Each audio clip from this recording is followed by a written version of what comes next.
By God's grace, good evening, Jersey hippie. Probably easily one of my most important chapters. Addiction. What is it? Is it a disease? Is it a moral failure? Is it weakness of character? No. Addiction is escapism. That's what it is. You're looking to escape your reality, your right now, your thoughts and feelings. You know what I mean? You want out. You can't handle what's going on up here. You can blame it on the exterior, whatever the situation. Situations change. There's no need to get all caught up in it, man. You don't have to get all emotional about what's going on. You have to be the calm, cool center of a swirling, turbulent universe. It's okay. It wouldn't be turbulent and spinning and whirling if there wasn't a calm center. You. However, I understand the escapism, the need for it, the desire. It could be for any reason. Okay, there's nothing an addict loves to talk about more than what happened, trying to explain it away. It doesn't matter. I mean, maybe for me, I had surgery. I got hooked on opiates. I never did opiates before that. I don't know what the hell you're talking about if you tried to explain it to me. Okay, for 4 months, doctor had me on opiates. Okay, discontinue use. I threw it away. Cool, beautiful. A few hours later, I thought I had the flu. And then I realized, oh, well, I'm an addict now. I think you're born with the propensity to become an addict. I don't know if you say, oh, is everybody an addict? No, I don't believe so. I don't believe so. Obsessive compulsive behavior, fixating on something to an unhealthy degree. You know, be damned the ramifications. It doesn't matter. We're forging ahead, full steam ahead into hell. No one decides, hey man, I think I'm going to become an addict and have my life go down the toilet. Okay? It sneaks up on you. Maybe you stayed at the party too long. When you're a teenager out drinking some beers, hey, you know what I mean, you smoke a little weed, some guys get into the pills and powder family, but then, you know, you graduate to the bar scene and you're still drinking and partying. And, well, I don't know about today, but back in the day, by your mid to late 20s, you know, you kind of, men and women are pairing up, starting families, right, and moving on with their lives and evolving as we should, as we do. And some of us get stuck still. We're at the party. You know, the party's over, the band left, everybody filed out, the chairs are all flipped up on tables, right? The lights are out. Excuse me, and you're in there like, woohoo, with the bottle, like, yeah. No. Yeah, the party's over. It's like we're the last ones to know.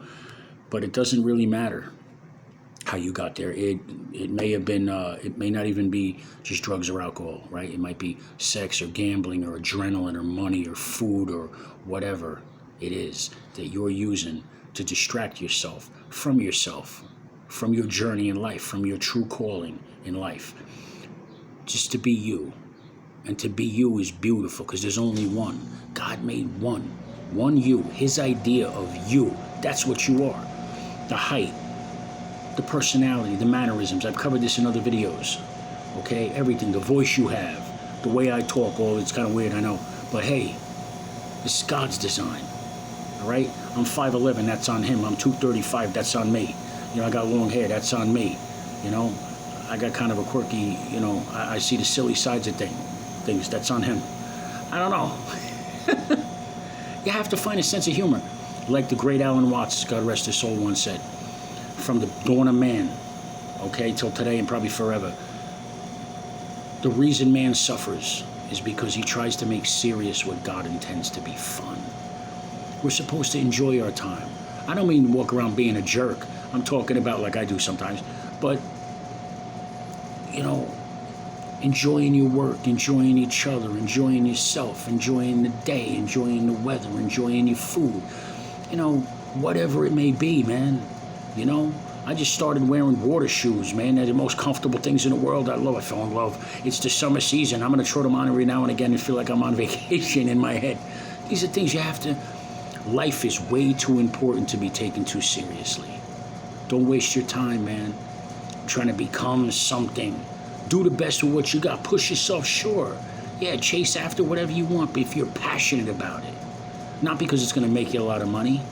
No matter what you do, no matter how much money you make, if you don't love what you do, you're not going to do it for very long. And if you do forge ahead just for the money, you're going to be a miserable bastard. It's just, I mean, how could it turn out any other way? Excuse me. Yeah, does what he wants sometimes. I'm going to be in and out. Perhaps your pain stems from childhood abuse, neglect, or abandonment. It could be from a host of other pains, such as a state of life circumstances, money, an unsatisfying job, a bad relationship, no relationship, what have you. Whatever the reason may be, there is some aspect of your life that you find so unpalatable about. You are now ready to sniff and shoot or drink or gamble or risk whatever. Your life, really, which isn't even your life. There's people that love you. It's not your life. Client today, man, he's acting like a dumbass. He said, dude, you have kids, right? He got serious. Yeah, why? They want daddy home. You know, stop fucking around. You know, oh, I know, I understand. What, bro? Your feelings? Fuck your feelings, bro. Your feelings don't matter.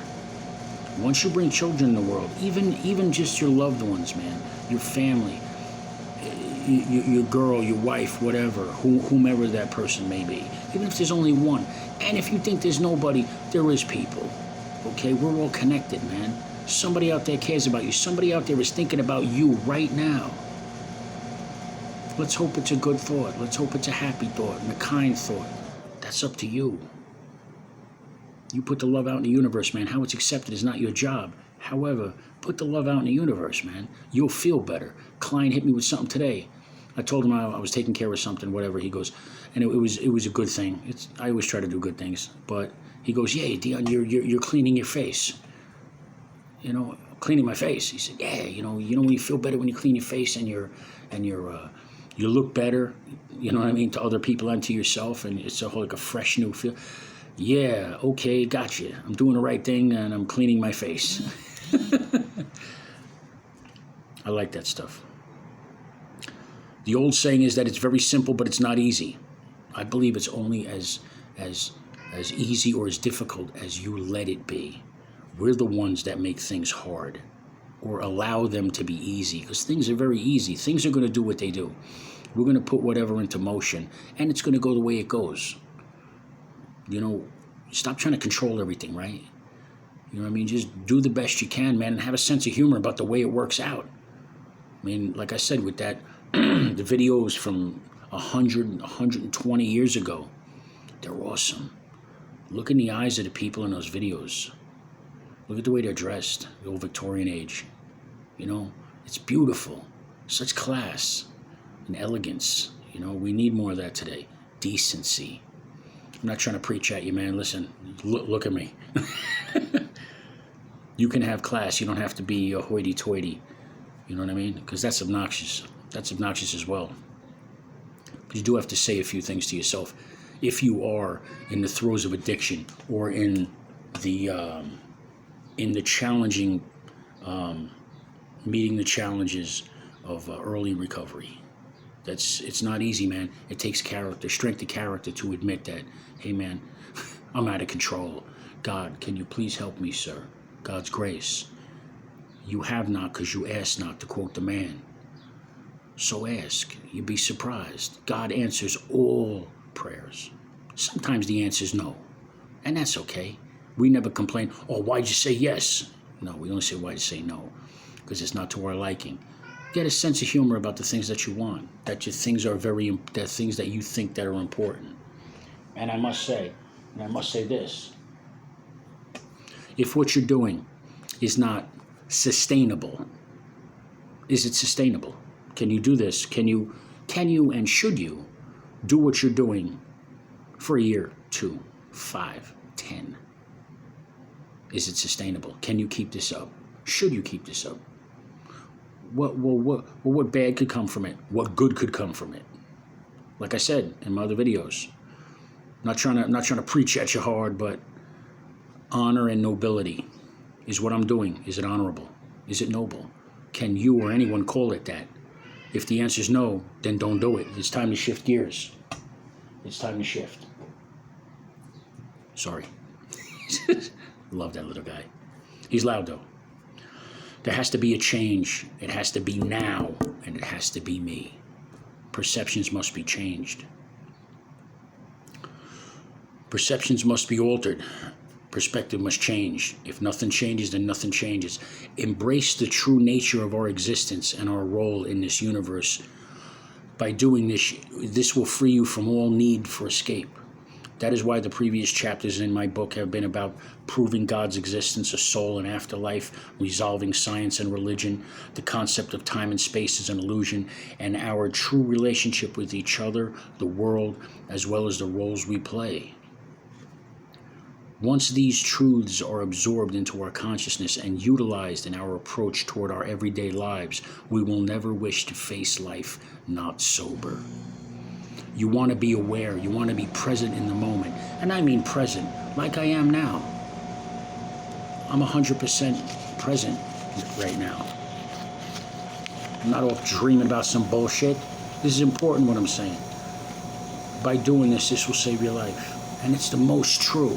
It's the most true thing. I have no reason to lie. I'm not asking you for money. You know, it's funny. It's like, ladies, I'm not trying to get anything from you. Guys, I don't want your cash. I don't want anything. I don't want your job. I want you to feel free. I want you to feel what I feel. I struggled so many years. Oh, yeah, D's got a lot of money. He's doing great. Okay, great. Then why do I feel like all I want is more? It was the same thing as drugs, man. You're chasing it. Get a nice car. Get a nicer car. Get another nice car. And another one. What'd you pay for your shoes? $100. Why don't you get to $300? They got nicer ones. Stop, bro, with all that bullshit. Because it is. It's freaking ridiculous. You're chasing your tail. You know what I mean? If you saw yourself from a sky view looking down, what would you think? Look at this guy. Look at running around, chasing bullshit. If you could kick back and relax, what would you tell the younger you? To relax, man. You know, you're not as awkward as you think. You're cooler than you think you are, man. You're not as fat as you view yourself. You're more intelligent than you think as well. If you could look back and talk to the younger self, imagine yourself older talking to you now. How would that conversation go? Hey, D, why don't you take it easy, buddy? Why don't you have a little fun, man? You know, you're in your 50s now. I mean, you're not a kid. You're not old yet. Some days I feel like I got hit by a car. But, you know, some days I get flashes of what it's like to be old. And some days I get flashes of what it feels like to still be young. That's what the 50s feel like. I feel like a teenager that was just in a fight.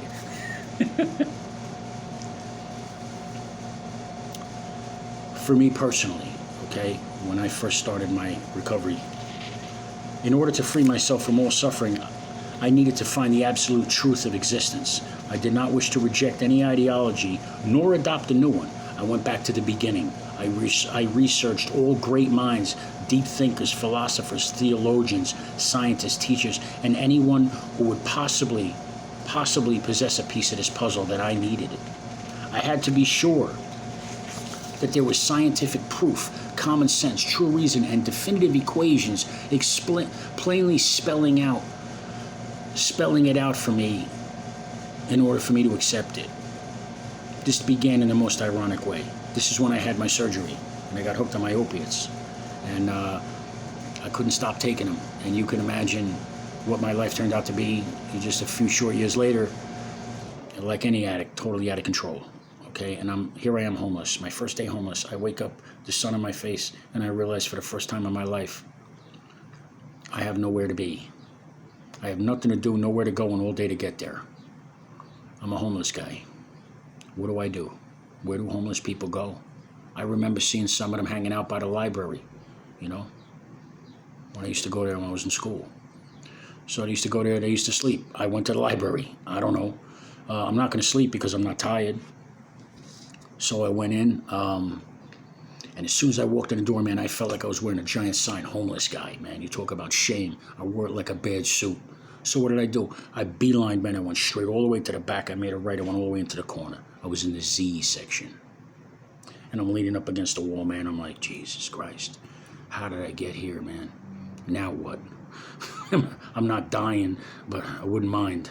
This was my thinking at the time. Of course, not really. But you get discouraged, man. It's like everything I did, everywhere I went. The money I made, the traveling I did, all the relationships I had and lost and everything, all gone. Nothing there but you and a little backpack with what? A couple things of clothes in it and whatever. Stupid. Alone and stupid. leaning against the wall in the Z section. I'm like, man. So I just happened to look to my right, a stack of books, right? I'm leaning up against the book wall. Zen, a book about Zen. I said, I heard about Zen. Some of that weirdo stuff that the hippies do. Being a hippie at heart from life, I figured, hey, screw it, what the hell? I might as well take it out and read it. I mean, I got the time, right? There are no coincidences or accidents in this world. Everything happens for a reason, by design, for a purpose. You look at it that way. Like I say, you look at abundance, you'll see abundance. You look at lack, you'll only see lack. Life is abundance. That's what it is. People talk about manifestation. It's not manifestation. You're not going to think something into existence. It doesn't work. You have to think positively about yourself and your journey, and you'll feel positive about yourself and your journey. That manifestation is more important than a fucking car or some chick or whomever, whatever you're trying to manifest. I don't know. Anyway, I write, Zen is definitely a piece of the truth puzzle. Zen is returning to your natural state of peace. Thus began my journey of reading everything that I can get my hands on. Anything and everything pertaining to God, spirituality, science, religion, and philosophy. I left my mind wide open to any concept. I even read about Freddie Nietzsche, who ended up going insane at 44, yelling to himself in the street, dancing naked, shredding money. This all caused him to be institutionalized, and he finally died at 56 years of age. Okay, so that philosophy's out. I wasn't trying to adopt one, just giving everybody a chance. Assembling this truth puzzle turned out to be more of a process of elimination than an Easter egg hunt. Discarding false ideologies and self-serving belief systems were rather easy as I began to dissect each narrative, discovering who each person truly was and what they stood to gain from their testimonials had to be taken into consideration as well. For example, I found out that all the different kinds of people from all parts of the world, never having met, all have similar claims, and they have the exact same experience of life after death, right? It's way too incredible to ever be called a coincidence. Scientists will claim that this is just the brain cells dying, but there are no facts to back up the evidence or any evidence to support their claim. Simply being a scientist, no matter how acclaimed, does not automatically grace your claims with any validity, right? I could just as easily claim to be able to bench 500 pounds. Granted, I've never tried to bench 500 pounds. I don't lift weights. I lift myself. I'm 235. That's my weight limit. That's for lifting. I've never tried to. Therefore, my claim has yet to be disproven. So it must be true, right? Right? Are you weightlifters out there laughing? You done? Calm down. I considered all the elements in my equation. And I must admit, unfortunately, no, I can't lift or bench press or lift even 500 pounds. I could roll it across the floor. Or give me a forklift. Truth is self-evident. You shouldn't have to explain a big, long, drawn-out. Of all the theologians, holy men, and prophets, one man stands out as the one who sacrificed the most above all others. His teachings were most excellent. His patience and forgiveness had no equal. He could have easily walked with kings. Instead, he chose to stay with his friends. He chose a simple life of peace and love, as opposed to heading a revolution and taking control of all he surveyed, as everyone would have backed him without question. We covered gestures in a previous chapter.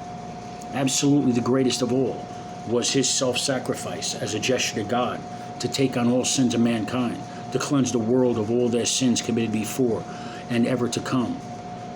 He was willingly and brutally beaten, tortured, and nailed to a piece of wood and hung out in the sun to die an absolute, excruciatingly slow death. Nothing and no one anywhere could ever come close to matching what he stands for, and that what he still accomplishes, for Jesus is the light of the world. For me, this is simply the greatest truth of all. Amen. You turn to God, you pray, you talk to God, you say thank you before you ask for anything. It's a suggestion. God, do you think that I can have this? You know, he knows what's in your heart. Open up and talk to him. Get a dialogue going. The man loves you. He made you for a reason, by design, for a purpose. Check out my other videos, man. There's ways to find purpose like that, man. Take you a minute, 1 minute. Life is so easy, it's so simple. We complicate the shit out of it. There's no reason to. Love yourself. If you want to change yourself, I change myself every day. I woke up a little freaked out this morning. I did 500 push-ups. I rinsed off in a shower. I felt better. I raised my vibration. I prayed, I meditated. Let yourself be happy. Let yourself be clean and sober. Let yourself experience life, all of it. A client told me today, we're walking in the courtyard, he goes, Dion, I never really heard air conditioning. I never really heard the birds singing. I never heard the trees going shh. I never saw the blue skies as real as they are now. He's been high his whole life, this kid. He's not very old. You know, he's about, I think he's 38, 39, 40 maybe. He's been high since he's a teenager. He goes, I never really saw this. I never felt the breeze on my skin and the sun on my face. There was always a hook to it. There was always alcohol behind it, or weed, or pills, or, you know, drugs of some kind. I missed it. I said, don't miss it anymore. Even if you experienced it, that's gone. You're here now. Be present. Enjoy it. Be at one with now. Because you are now, by the grace of God.